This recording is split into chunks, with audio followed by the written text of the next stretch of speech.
দেখেন অনেক সুন্দর শোভাবর্ধনকারী গাছ,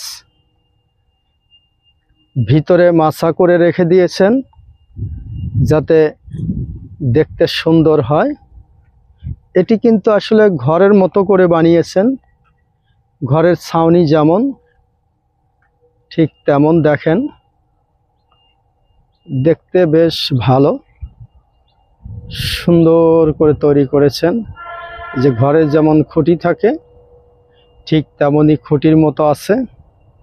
এগুলো কিন্তু আসলে খুঁটি না, এই গাছগুলোরই মূল অংশ।